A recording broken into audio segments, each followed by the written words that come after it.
Hello friends, स्वागत है आप सबों का एबीसी एकेडमी पर। तो फ्रेंड्स, आज के इस क्लास में बिहार शिक्षक भर्ती जो कि आपका बीपीएससी टीआरई 4.0 है। क्लास की बात करें तो क्लास 1 to 5 बुक है कौन सा? किरण पब्लिकेशन। इसका हम लोग आज क्लास देखने वाले हैं। आप में से जो भी लोग नए हो, इसका और भी क्लास देखना हो तो आप नीचे डिस्क्रिप्शन में लिंक दिया गया या फिर प्लेलिस्ट आकर के आप चेक कर लीजिएगा। साथ ही आपको कहना चाहेंगे किरण पब्लिकेशन का यह वाला बुक है, बुक अच्छा है। अगर आपको तैयारी अच्छे से करना है तो बुक आप ज़रूर ले लीजिएगा। आपके आसपास के बुक शॉप पे और ऑनलाइन दोनों जगह आपको ये बुक मिल जाएगा। एनसीईआरटी और एससीईआरटी के पैटर्न पर आधारित है। पिछला जो टीआरई 3, 2 हुआ था, 1 हुआ था, उसमें किरण पब्लिकेशन का जो सवाल है काफ़ी हद तक आया था। आप शायद ये बात जानते हैं अच्छे से। सारे यहाँ पे सब्जेक्ट आपको इस वाले बुक में देखने को मिलेंगे। यहाँ पर आप एक नज़र देख लीजिए, जैसे आपका यहाँ पे लिखा हुआ है ना, पर्यावरण संबंधित जो चैप्टर वाइज एमसीक्यूज़ है, इसका भी क्लास आपको मिल जाएगा। नीचे डिस्क्रिप्शन में लिंक है, उसे आप देख सकते हो। यानी कि क्लास 3rd से लेकर के 5th तक का जो भी आपका क्लास है ना, वो आपको यहाँ पर मिल जाएगा टॉपिक वाइज, उसे आप ज़रूर देख लीजिएगा। आज का जो सेट नंबर 2 है, सेकेंड नंबर सेट में आप अच्छे से जानते हो, क्वेश्चन नंबर 60 से स्टार्ट करके 61 से स्टार्ट करके हम लोग 150 तक चलेंगे। ठीक है, यानी कि मतलब 60 से लेकर के 150 तक का जो क्वेश्चन आपका जीके जीएस का पोर्शन रहता है उसे देखेंगे। आशा करता हूँ कि क्लास आपको अच्छा लगेगा। आइए ज़्यादा टाइम बर्बाद नहीं करते हैं, सेट नंबर 2 के क्वेश्चन नंबर 1 को हम लोग सबसे पहले देख लेते हैं। तो बताइए, सबसे स्थिर पारिस्थितिकी तंत्र कौन सा है? इन सब में से कह रहा है कि सबसे स्थिर पारिस्थितिकी तंत्र कौन सा है? Option number 1 will be right answer. समुद्र यानी कि महासागर जिसे आप कहते हैं, सबसे स्थिर में आता है कौन सा? समुद्र आता है, ध्यान रखिएगा। नेक्स्ट क्वेश्चन, निम्नलिखित में से कौन द्वितीयक प्रदूषक है? बताना है द्वितीयक प्रदूषक इन सब में से कौन सा है? ऑप्शन नंबर आपका पहला हो जाएगा धुंध, सही जवाब। ध्यान देंगे यहाँ पर, आप पहले जो प्राथमिक प्रदूषक होता है, प्राथमिक और सेकेंडरी तो आप जानते ही हो ना अच्छे से। तो यहाँ पर धुंध है आपका द्वितीयक। कार्बन डाइऑक्साइड, कार्बन मोनोऑक्साइड, यह दोनों कौन सा है? ध्यान रखिएगा, ये दोनों है प्राथमिक प्रदूषक। ठीक है, धुंध हो जाएगा सेकेंड वाला। नेक्स्ट क्वेश्चन आते हैं नंबर 64 पर। परमाणु के केंद्र में धनावेशित भाग क्या कहलाता है? काफ़ी इजी है आपके लिए, नाभिक आप जानते हो अच्छे से। परमाणु के केंद्र में धनावेशित भाग क्या कहलाता है? नाभिक कहलाता है। घड़ियों में प्रयुक्त क्वार्ट्ज क्रिस्टल है? नंबर 2 सिलिकॉन डाइऑक्साइड, सही जवाब। घड़ियों में प्रयुक्त क्वार्ट्ज क्रिस्टल क्या होता है? सिलिकॉन डाइऑक्साइड होता है, ध्यान रखना होता है। और ये क्या होता है तो आप यह भी ध्यान रखिएगा दोस्तों, यौगिक कहलाता है, ये यौगिक होता है। ठीक है, बताइए निम्नलिखित में से कौन यहाँ पे ऊर्ध्वपातन के उदाहरण में आता है? ऊर्ध्वपातन आप जानते हो क्या होता है? ऊर्ध्वपातन एक प्रोसेस है, इसमें तरल अवस्था में परिवर्तित हुए बिना ही ठोस क्या होता है? सीधे गैस में बन जाता है। एग्जाम्पल में आपको अमोनियम क्लोराइड, कपूर, आयोडीन हो गया, शुष्क बर्फ हो गया, ये सब होता है। ठीक है, पहला यहाँ पर आप ध्यान रखिएगा, शुष्क बर्फ सही जवाब है। सेकेंड यहाँ पे कपूर है, बिल्कुल सही जवाब है।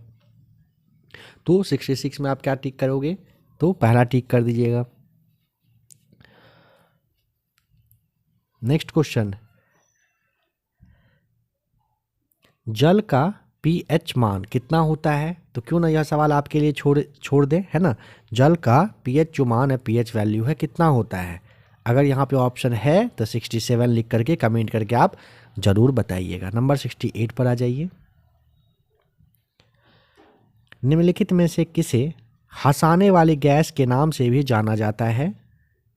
नाइट्रस ऑक्साइड आप अच्छे से जानते हैं, इसे क्या कहते हैं? हंसाने वाली गैस कहते हैं। N2O आपका होता है नाइट्रस ऑक्साइड। पृथ्वी की सतह से पलायन वेग लगभग है, कहाँ से? पृथ्वी की सतह से पूछा है पलायन वेग। तो ऑप्शन नंबर आप यहाँ पे 3rd टिक करेंगे, 11.2 किलोमीटर पर सेकेंड। क्या होगा? 11.2 किलोमीटर की स्पीड से, पर सेकेंड की स्पीड से पृथ्वी की सतह से पलायन वेग आपको बताना होता है, क्या होता है? किलोमीटर पर सेकेंड, ये ध्यान रखिएगा। कह रहा है उच्च पर्वतीय क्षेत्रों में नाक से रक्तस्राव होता है ना। उच्च पर्वतीय क्षेत्र में नाक से ब्लड आता है ना। पूछ रहा है कि क्यों आता है? फिर से कहना चाहेंगे, ध्यान से सवाल को पढ़ा करेंगे आप, और जहाँ पे ज़्यादा टाइम चाहिए होगा आप क्लास को रोक लीजिएगा। पहला, रक्त कोशिकाओं का दबाव बाहरी दबाव से क्या होता है? अधिक होता है, इसलिए क्या होता है? ब्लड आना तय होता है, सांस लेना मुश्किल होता है। शुष्कता की वजह से नाक से ब्लड आ सकता है, ठीक है, ध्यान रखिएगा। निम्नलिखित में से कौन सा शब्द दिए गए वाक्य का वर्णन करता है? मतलब जलवायु है, पर्यावरण है, मौसम है, क्या है? क्या कह रहा है? तापमान, आर्द्रता, वर्षा, हवा की गति, ये सब के संबंध में किसी स्थान पर वातावरण की दिन प्रतिदिन स्थिति क्या कहलाता है? मौसम कहलाता है। तीसरा, किसी स्थान पर तापमान, आर्द्रता, वर्षा, हवा की गति, इन सब के संबंध में ध्यान रखिएगा। वातावरण की दिन प्रतिदिन की स्थिति को उस जगह का मौसम कहते हैं। नीचे कथन दिए गए हैं और सही उत्तर को चुनना है, ठीक है। पहला, अच्छा यहाँ पे इस तरह से पूछा है, जैसा आपने सीडीपी में काफ़ी बार सॉल्व किया होगा। कह रहा है प्राकृतिक रेशे जैसे में क्या? कपास, ऊन, रेशम, नायलॉन पौधों अथवा जंतुओं से प्राप्त होते हैं। प्राकृतिक रेशा कह रहा है ना, प्राकृतिक रेशा के बारे में, जैसे में क्या? कपास, ऊन, रेशम, नायलॉन, ये पौधे अथवा कह रहे जंतुओं से प्राप्त होता है। सही है क्या? हाँ बिल्कुल, यहीं से मिलता है। संश्लेषित रेशे मनुष्यों द्वारा बनाए जाते हैं। संश्लेषित रेशा कह रहा है कि मनुष्य के द्वारा बनाया जाता है। सही है क्या? हाँ बिल्कुल सही है, इसलिए ये संश्लेषित अथवा मानव निर्मित रेशा कहलाता है। बिल्कुल कहलाएगा मानव निर्मित। दोनों कथन सही है। 72 का पहला सही जवाब हो जाएगा। नंबर 73, निम्नलिखित में से किसे पीटा जा सकता है और पतली सीट में बदला जा सकता है? पीट करके पतला सीट में, इन सब में से आप किसे बना सकते हो? तो ऑप्शन नंबर पहला सही जवाब हो जाएगा, जस्ते को। जस्ता को पीट कर पतली चादर बनाई जा सकती है। क्यों? क्योंकि ये आघात वर्धनीय होता है। क्या होता है? आघात वर्धनीय होता है। विषाणु से होने वाला रोग है, बताइए विषाणु से होने वाला रोग कौन सा है? विषाणु से होता है दोस्तों सामान्य सर्दी। क्या होता है विषाणु से? सामान्य सर्दी। ऑप्शन नंबर थर्ड यहाँ पर बिल्कुल सही जवाब है। कह रहे हैं कि उष्णकटिबंधीय क्षेत्र में सामान्यतः उष्ण जलवायु होती है क्योंकि इसकी अवस्थिति के आसपास होती है। ये कहाँ पर होती है? ऑप्शन नंबर थर्ड को टिक कर देंगे ना, भूमध्य रेखा है ना। उष्णकटिबंधीय क्षेत्र भूमध्य रेखा के पास और उत्तरी गोलार्ध में, कर्क रेखा और दक्षिणी गोलार्ध के बीच में, मकर रेखा के बीच में आपको ध्यान रखना होता है। ऑप्शन नंबर फिलहाल आप यहाँ पर तीसरा को अच्छे से याद कर लीजिएगा। उष्णकटिबंधीय क्षेत्र में सामान्यतः उष्ण जलवायु होती है क्योंकि इसकी अवस्थिति के आसपास, अवस्थिति किसके? तो भूमध्य रेखा के आसपास होता है। समुद्र और महासागरों की गहराई को मापने के लिए किस उपकरण का प्रयोग किया जाता है? किसको? समुद्र और महासागर की गहराई को। खैर आपको पहले भी कितना बार बताया जा चुका है, फैदोमीटर सही जवाब होगा। क्या होगा? फैदोमीटर। निम्नलिखित में से किसे फरवरी 2024 में भारत के सर्वोच्च नागरिक सम्मान, क्या नाम है? तो भारत रत्न आप जानते हो, देने की घोषणा की गई है? लाल कृष्ण आडवाणी साहब, ऑप्शन नंबर पहला सही जवाब होगा, ठीक है। लाल कृष्ण आडवाणी को फरवरी 2024 में भारत रत्न देने की घोषणा की गई है। नंबर 78, मनुष्य की लार में कौन सा एंजाइम मौजूद होता है? Option number second right answer है, हो जाएगा एमाइलेज कहते हैं। लार में एमाइलेज नामक एंजाइम होता है। ये ना माल्टोज में स्टार्च का जल अपघटन कर देता है, ठीक है। तो मनुष्य की लार में कौन सा एंजाइम मौजूद होता है? एमाइलेज। ऑप्शन नंबर सेकंड सही जवाब है। नंबर 79, कह रहे हैं कि लाखों कंप्यूटर नेटवर्क का एक विशाल नेटवर्क, बताइए किसका गठन करेगा? ऑप्शन नंबर पहला सही जवाब हो जाएगा, इंटरनेट का। लाखों कंप्यूटर नेटवर्क का एक विशाल नेटवर्क इंटरनेट का गठन करता है। नंबर 80 कह रहा है राज्यसभा के 1/3 सदस्य सेवानिवृत्त होते हैं, कितने साल पर होते हैं? खैर ये तो आप अच्छे से जानते होंगे ना, हर 2 साल पे सही जवाब हो जाएगा। नंबर 81 कह रहे क्या, और एक और मतलब पहला कथन और कारण होता है ना, उसको देखिए।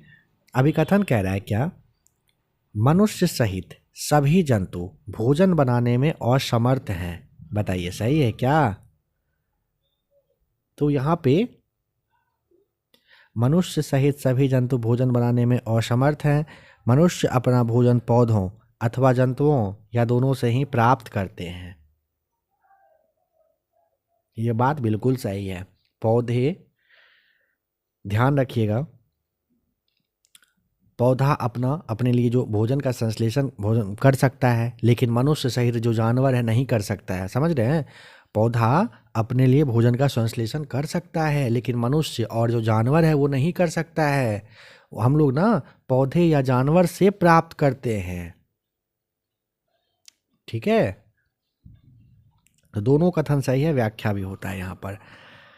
कह रहे क्या कि बक्सर के युद्ध में अंग्रेजी सेना का नेतृत्व किसने किया था? तो खैर ये आप अच्छे से जानते होंगे। ऑप्शन नंबर तीसरा यहाँ पर हेक्टर मुनरो सही जवाब हो जाएगा। बक्सर की लड़ाई दोस्तों याद रखिएगा कब हुआ था, तो 22 अक्टूबर 1764 को हेक्टर मुनरो के नेतृत्व में ब्रिटिश कंपनी, जो ब्रिटिश इंडियन कंपनी थी, उन्होंने कमान संभाला था, है ना।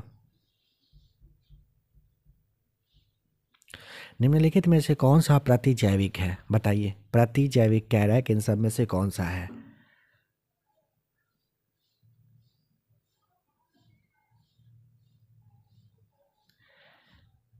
देखिए, प्रति जो जीवाणु होता है ना, जीवाणु की कोशिका भित्ति को नष्ट करने के लिए कार्य करता है, लेकिन यह ध्यान रखिएगा, विषाणु संक्रमण को उपचारित वगैरह नहीं कर सकता है। क्यों? क्योंकि विषाणु में कोशिका भित्ति नहीं होता है। ठीक है, पेनिसिलिन जो है यहाँ पे आपको बताना होता है, सबसे पहले हो जाएगा पेनिसिलिन जीवाणुरोधी दवाओं का एक समूह है जो जीवाणु की एक विस्तृत श्रृंखला पर आक्रमण करता है ना।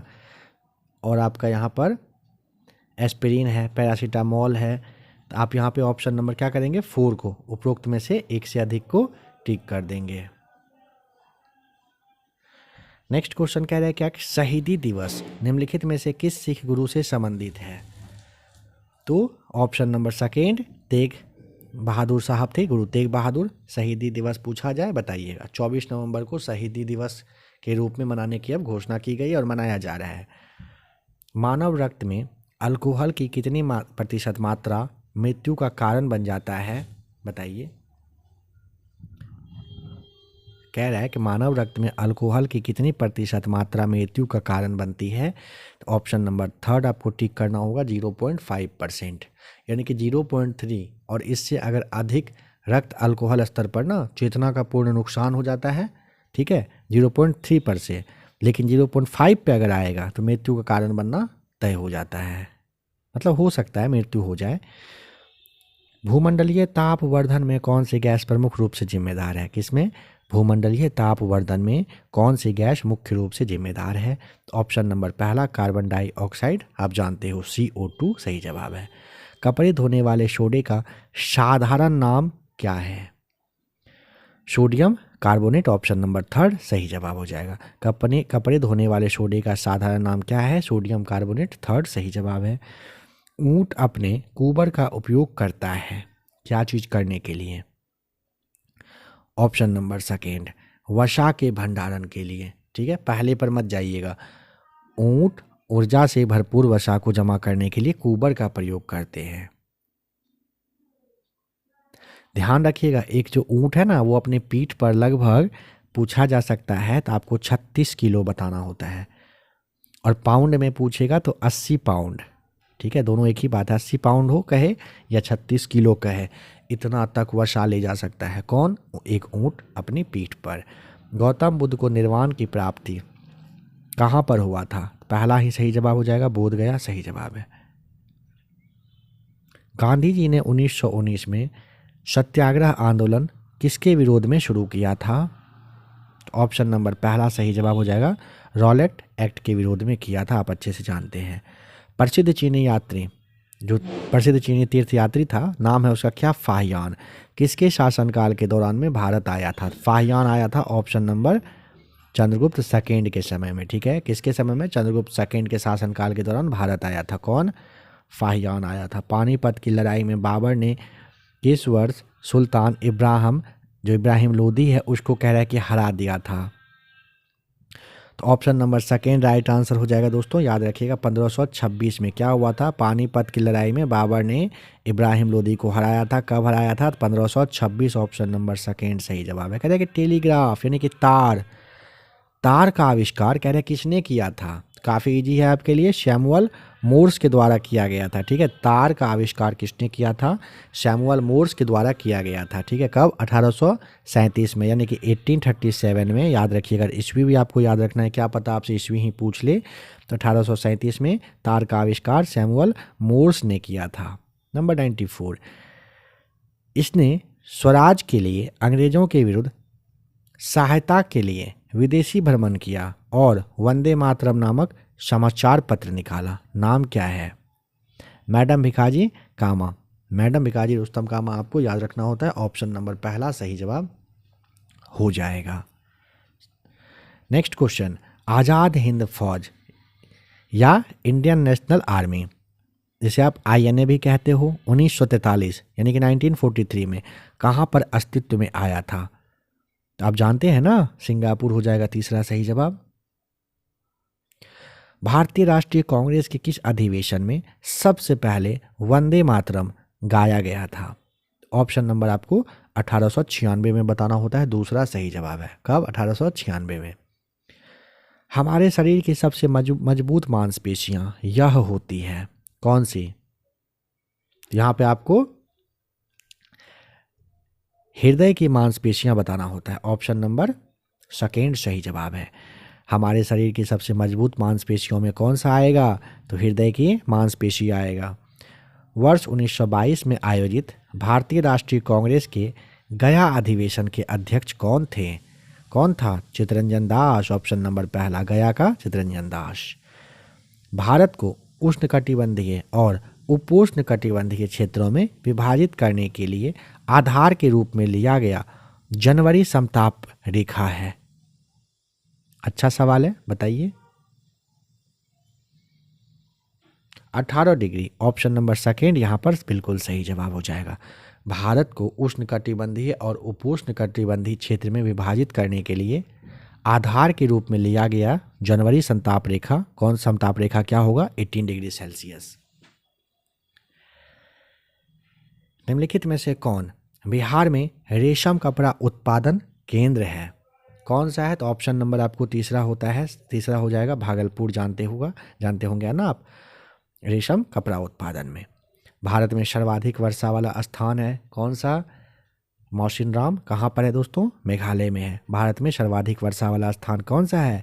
तो Mawsynram, Meghalaya. Option number third सही जवाब है। यहाँ पर थोड़ा सा देखिए, आप में से जो भी लोग नए जुड़े होंगे,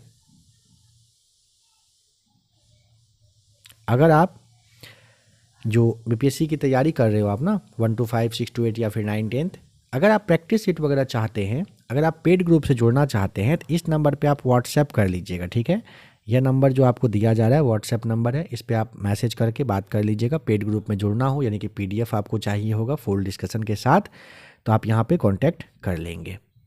साथ ही प्लेलिस्ट आकर के आप ज़रूर चेक कर लीजिएगा, काफ़ी सारा बुक का अच्छा क्लास आपके लिए दिया जा चुका है।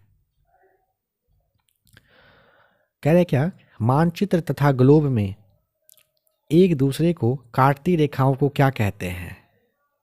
तो ऑप्शन नंबर आपको तीसरा बताना होता है, भौगोलिक ग्रिड कहते हैं। सीटेट में भी आपने पढ़ ही लिया होगा इसे, है ना। मानचित्र तथा ग्लोब में एक दूसरे को काटती रेखा को कहा जाता है क्या? भौगोलिक ग्रिड कहते हैं। भारतीय संविधान द्वारा कितनी भाषाओं को मान्यता दी गई है? तो 22 भाषा। यहाँ पे आप ऑप्शन के अकॉर्डिंग थर्ड को टिक कर दीजिएगा। मादा एनोफिलीज मच्छर के काटने से कौन सी बीमारी होती है? मलेरिया। ऑप्शन नंबर पहला सही जवाब है। मादा एनोफिलीज मच्छर के काटने से बीमारी होती है कौन सी? मलेरिया। नालंदा विश्वविद्यालय की स्थापना किस शताब्दी में हुई थी? 5वीं। ऑप्शन नंबर फर्स्ट सही जवाब है। नालंदा विश्वविद्यालय की स्थापना 5वीं शताब्दी में हुई थी। बिहार की कौन सी पर्वतारोही ने माउंट एवरेस्ट की चोटी पर विजय प्राप्त किया है? कहाँ की? तो बिहार की कौन सी पर्वतारोही ने माउंट एवरेस्ट की चोटी पर विजय प्राप्त किया? उनका नाम है Shrimati Nirupama Agarwal. Option number A, Shrimati Nirupama Agarwal. Lushai कहाँ रहने वाली जनजाति आबादी को दिया गया नाम है? ऑप्शन नंबर थर्ड, त्रिपुरा का। लुसाई कहाँ पर? तो लुसाई नाम का जनजाति कहाँ रहता है? त्रिपुरा आपको बताना होता है। ऑप्शन नंबर थर्ड सही जवाब है। नंबर 108, निम्नलिखित में से किस शहर में जहाज निर्माण उद्योग स्थित है? तो ऑप्शन नंबर आपको तीसरा बताना होता है। केरल में है कोचीन शिपयार्ड लिमिटेड, भारत की सबसे बड़ी जहाज निर्माण और रख रखाव वगैरह भी होता है यहाँ पे, ठीक है। जहाज अगर पूछेगा निर्माण उद्योग कहाँ, तो कोचीन कहाँ दोस्तों? तो आ जाइएगा, बता दीजिएगा, केरल। वाल्मीकि राष्ट्रीय उद्यान में मुख्य रूप से कौन से जानवर का संरक्षण हो रहा है? तो ऑप्शन नंबर सेकेंड, बाघ आपको बताना होता है। वाल्मीकि राष्ट्रीय उद्यान बिहार का एकमात्र राष्ट्रीय उद्यान बाघ के लिए संरक्षण के लिए फेमस है ये। नेपानगर निम्नलिखित में से किस उद्योग से संबंधित है? तो नेपानगर आपको बताना होता है देश की पहली स्वदेशी अखबार की कंपनी है। अखबारी कागज आपको बताना होता है। तो ऑप्शन नंबर सेकेंड यहाँ पर बिल्कुल सही जवाब हो जाएगा। पाल वंश के किस शासक ने विक्रमशिला विश्वविद्यालय की स्थापना की है? बताइए, पाल वंश का कौन सा शासक है जिन्होंने कि विक्रमशिला विश्वविद्यालय की स्थापना किया था? तो ऑप्शन नंबर पहला सही जवाब होगा, धर्मपाल, ठीक है, पहला सही जवाब है। नेक्स्ट क्वेश्चन कह रहा है थार रेगिस्तान में अर्धचक्राकार बालू के स्तूप को क्या कहा जाता है? ऑप्शन नंबर पहला बरखान कहलाता है। थार रेगिस्तान में अर्धचक्राकार बालू के स्तूप को क्या कहा जाता है? बरखान सही जवाब है। निम्नलिखित में से कौन सा कार्य स्थानीय स्वशासन का विषय नहीं है? सार्वजनिक व्यवस्था हो जाएगा सही जवाब, ठीक है। स्थानीय स्वशासन का सार्वजनिक व्यवस्था नहीं आएगा। स्वच्छता आ सकता है, सार्वजनिक उपयोगिता सेवा आ सकता है, लेकिन सार्वजनिक जो व्यवस्था है ये नहीं आएगा। राज्य सरकार का ये होता है, ध्यान रखिएगा। दो या उससे अधिक नदियों के मिलने वाले स्थल को क्या कहते हैं? संगम कहते हैं, कन्फ्लुएंस करके होता है, संगम दिया हुआ है। तीसरा आपका यहाँ पर सही जवाब होगा संगम, ठीक है, संगम कहते हैं। जानते हैं ना, प्रयागराज गंगा जो है यमुना और सरस्वती के संगम पर स्थित है। कह रहे किस भारतीय शहर को 7 द्वीपों का शहर कहा जाता है? मुंबई, ऑप्शन नंबर पहला सही जवाब। गेटवे ऑफ इंडिया मुंबई में स्थित है। वास्तुकार अगर पूछ लेगा तो जॉर्ज विटेट करके नाम बता दीजिएगा यहाँ पर। निम्नलिखित में से किसे उत्तरी आयरलैंड का प्रथम मंत्री, आप प्रधानमंत्री कह सकते हो, 3 फरवरी 2024 को बनाया गया है? मिशेल ओनील, ठीक है। उत्तरी आयरलैंड का पूछेगा प्रथम मंत्री यानी कि प्रधानमंत्री का पद कह सकते हो, 3 फरवरी 2024 को मिशेल ओनील को बनाया गया है। निम्नलिखित में से कौन सा जानवर है जो 14-15 साल की आयु के बाद अपने झुंड को छोड़कर अकेले रहने लगता है? तो ऑप्शन नंबर हो जाएगा क्या है ऑप्शन में? नर हाथी। ध्यान रखिएगा, नर हाथी 14-15 वर्ष की आयु तक झुंड में रहता है, फिर झुंड को छोड़ करके अकेला हो जाता है, ठीक है। निम्नलिखित अवस्था में किसके लिए बल की आवश्यकता होती है? पहला क्या कह रहा है? किसी वृत्ताकार पथ पर एक कण को स्थिर गति से चलायमान रखने के लिए, ठीक है, होता है। सेकेंड क्या कह रहा है? किसी सरल रेखा पर एक कण को पूर्णतः चिकनी सतह पर स्थिर गति से चलाने के लिए। दोस्तों बी वाला गलत है, पहला वाला सही है। सी कह रहा है किसी चलायमान कण को रोकने के लिए, हाँ ठीक है। किसी कण की गतिज ऊर्जा को बढ़ाने के लिए, यह भी आपका सही जवाब हो जाएगा। ए, सी और डी, इन सभी परिस्थिति में बल की आवश्यकता पड़ती है, ध्यान रखेंगे। ए, सी, डी है आपका ऑप्शन नंबर सेकेंड में। प्रकाश की एक किरण समतल दर्पण पर आपतित होती है, यह परावर्तित होने के लिए होने पर कह रहे हैं अपने पुराने पद से 90 डिग्री कोण से विचलित हो जाती है। इस आपतन कोण को इसका आपतन कोण कितना है? कह रहे फिर से देखिए, समझिए। प्रकाश की एक किरण समतल दर्पण पर आपतित होती है, ठीक। यह परावर्तित होने पर अपने पुराने पद से 90 डिग्री कोण से विचलित हो जाती है। इसका आपतन कोण कितना है पूछ रहा है। तो ऑप्शन नंबर सेकेंड हो जाएगा 45 डिग्री, राइट आंसर। कह रहे क्या कि भूमि की उर्वरा शक्ति को परिपोषित करने वाला जीव समूह है कौन सा? जैविक खाद, ऑप्शन नंबर सेकेंड। भूमि की उर्वरा शक्ति को परिपोषित करने वाली जो जीव समूह होती है उसे जैविक खाद आप उसे कहते हो, सेकेंड सही जवाब है। निम्नलिखित में से कौन भारत की मुख्य भूमि को रामेश्वरम द्वीप से अलग करता है? तो आपको पंबन चैनल बताना होता है, सेकेंड। कौन भारत की मुख्य भूमि को रामेश्वरम द्वीप से अलग करता है? तो पंबन चैनल हो जाएगा, सेकेंड सही जवाब। एक चक्रवात को विश्व के विभिन्न हिस्सों में अलग अलग नामों से जाना जाता है। अब बताइए कि जापान में इसे क्या कहते हैं? Typhoon, option number third. चक्रवात को विश्व के अलग अलग हिस्सों में अलग अलग नामों से जाना जाता है। जापान में इसे क्या कहते हैं? टाइफून कहते हैं। बोस्टन बंदरगाह पर 340 चाय के बॉक्सों को समुद्र में फेंका गया। इस घटना को किस नाम से जाना जाता है? काफ़ी आसान है आपके लिए, बोस्टन टी पार्टी सही जवाब हो जाएगा। 16 दिसंबर 1773 को बोस्टन के अधिकारी के द्वारा ये सब मतलब वहाँ पे हुआ था। डेट आप में याद रखिए, 16 दिसंबर 1773 को। आगे के सेट में बात करेंगे अच्छे से डिस्कशन के साथ। भारत के किस राज्य में ग्रामीण ओलंपिक्स का आयोजन प्रत्येक वर्ष होता है? पंजाब सही जवाब हो जाएगा, ठीक है। कहाँ पर? पंजाब में होता है, लुधियाना के आसपास कह सकते हो आप, होता है। अच्छा देखिए, एक नज़र आप यहाँ पे इस थंबनेल को देख लीजिए, ठीक है।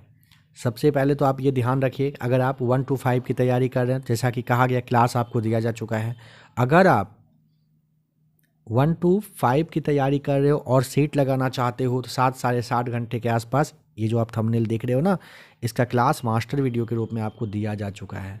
तो आप ज़रूर देख लीजिएगा क्लास को, नीचे लिंक आपको दे दिया गया है, इस क्लास को देख लीजिए अच्छे से, फिर आप उसे भी देख लीजिएगा। पाषाण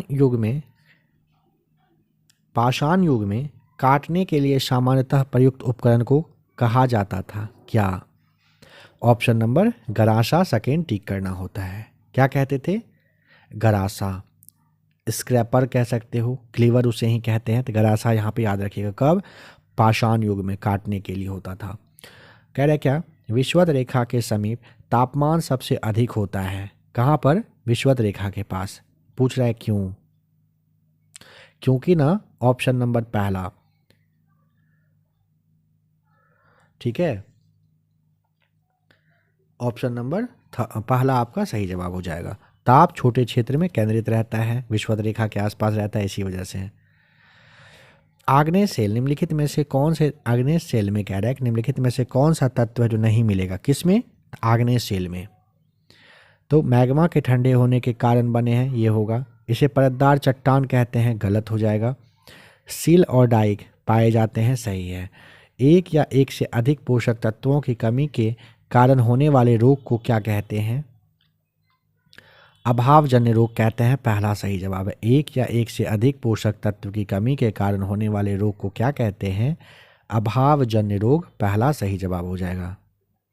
इसे आप डिफिशियंसी करके कहते हैं, डिफिशियंसी डिजीज भी कहते हैं। गर्म करने पर ठोस के द्रव को बदलने की क्रिया क्या कहलाती है? गलना, ऑप्शन नंबर पहला सही जवाब हो जाएगा। ठोस पदार्थ को गर्म करने पर द्रव में बदलेगा, इसे हम लोग गलन कहते हैं, ठीक है, यानी कि गलना। निम्नलिखित में से कौन सा कह रहा है कि एक पानी का गुण नहीं है? यह रंगहीन होता है, स्वादहीन होता है, इसमें कोई भी चीज़ धुल नहीं सकती। इसको तो आप देखते हैं टिक कर देंगे, है ना। कह रहा है कोल्हुआ जो कि बिहार में है, इसकी प्रसिद्ध ऐतिहासिक स्मारक मतलब ये किसकी स्मारक है, यह पूछा है यहाँ पर, किसका है? तो आपको ना पहला बताना होता है, अशोक स्तंभ। आप यहाँ पे कोल्हुआ स्तूप को आप कलहुआ करके कहिए, मतलब इस तरह से लिखा जाता है। अशोक स्तंभ बिहार के मुजफ्फरपुर जिला में है, याद रखिएगा। निर्माण जो मौर्य सम्राट अशोक थे, इन्होंने बलुआ पत्थर से इसका निर्माण करवाया था। इस कह रहे स्टेलेक्टाइड स्थलाकृति का निर्माण होता है भूमिगत जल के द्वारा, ठीक है। स्टेलेक्टाइड स्थलाकृति का निर्माण होता है भूमिगत जल के द्वारा। केंद्रीय बजट 2024-25 में राज्यों को हस्तांतरण, अनुदान, ऋण, इन सारे संबंधित कह रहा है कि कुल कितने संसाधन हस्तांतरित किए गए हैं।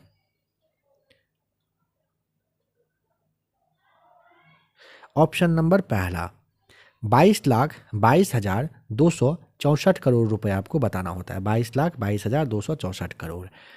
वैज्ञानिक जो अंतरिक्ष की विभिन्न वस्तुओं, करेक्ट, वैज्ञानिक जो अंतरिक्ष की विभिन्न वस्तुओं तथा तारा, चंद्रमा और अन्य ग्रह का अध्ययन करते हैं वह क्या कहलाते हैं? काफ़ी आसान है, खगोलविद आप जानते हो। कह रहे हैं अनुच्छेद 19 के अंतर्गत कौन सा स्वतंत्रता का अधिकार नहीं है? आर्टिकल 19 आप याद करिए। संघ या संगठन की रचना का अधिकार है। भाषण एवं अभिव्यक्ति की स्वतंत्रता का अधिकार है। व्यक्तिगत स्वतंत्रता का अधिकार ये आपका हो जाएगा नहीं है, ठीक है। तो ऑप्शन नंबर पहला दूसरा सही है, तीसरा गलत है और गलत ही पूछा है तो थर्ड टिक करेंगे। कह रहे क्या कि जंतु जिसके शरीर पर कठोर कवच होता है तथा अधिकांश पानी में रहता है, क्या है इन सब में से? जानते हो ना, कछुआ कठोर होता है उसका कवच।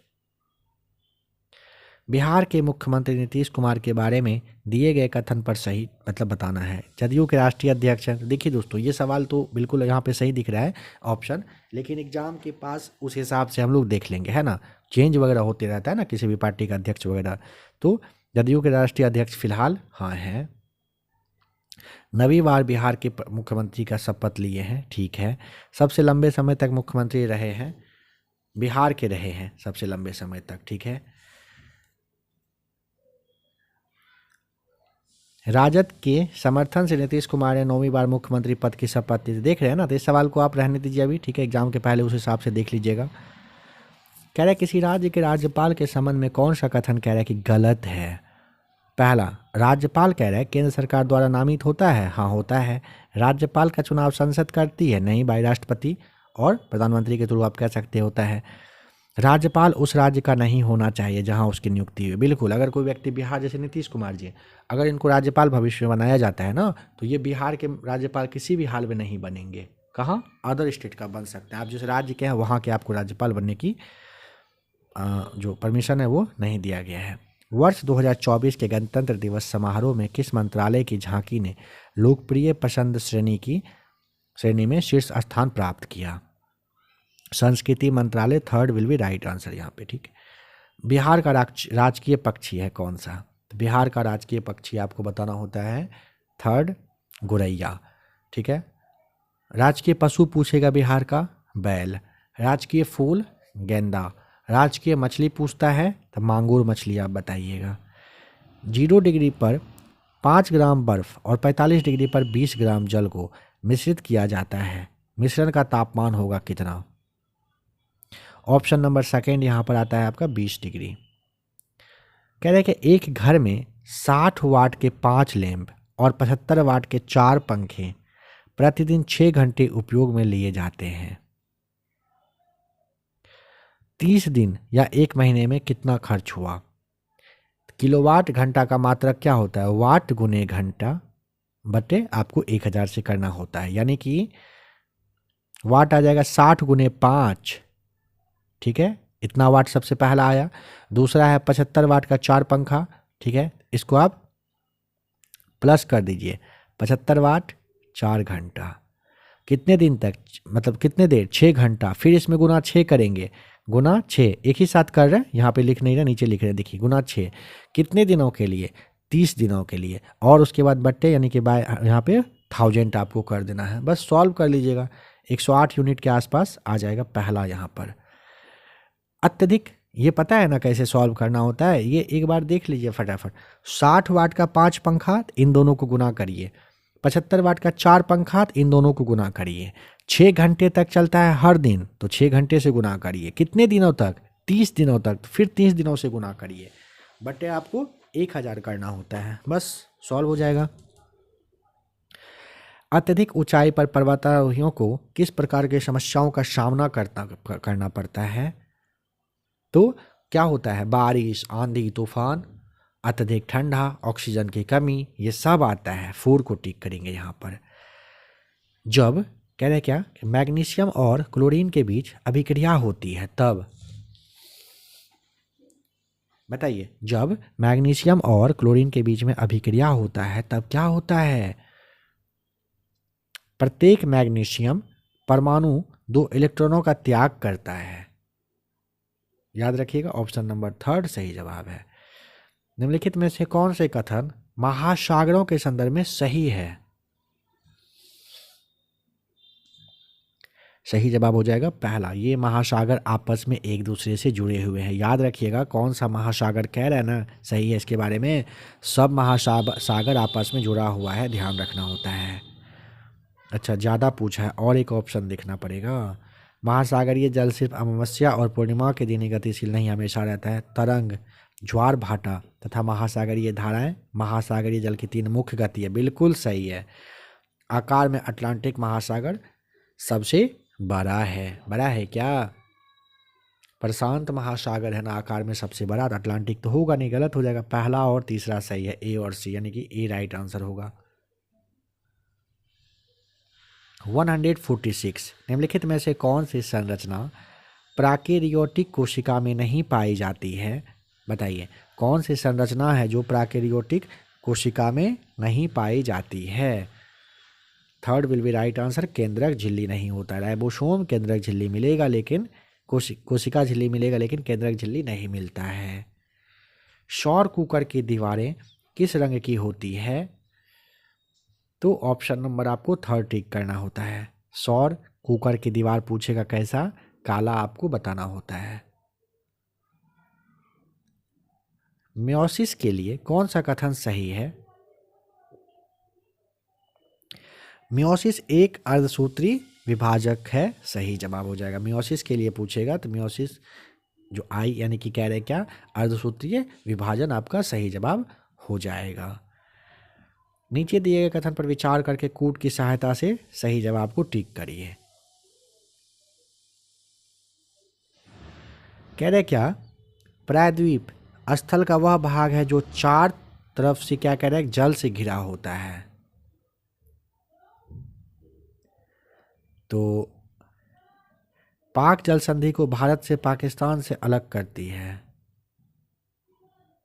तो पाक जलडमरू मध्य आपको पता है ना, भारत के तमिलनाडु राज्य और श्रीलंका के उत्तरी प्रांत जो जाफना जिला है उसके बीच का जलडमरू मध्य है ना।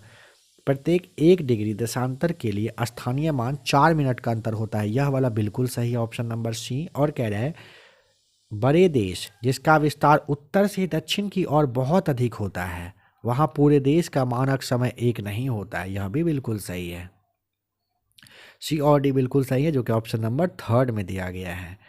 ककुलक जलप्रपात बिहार के कौन से जिले में है? बताइए। बिहार के नवादा, ऑप्शन नंबर पहला सही जवाब हो जाएगा। ककुलत जलप्रपात बिहार के नवादा में स्थित है, इसे याद रखेंगे। तो दोस्तों यहाँ पे प्रैक्टिस सेट नंबर 2 होता है समाप्त।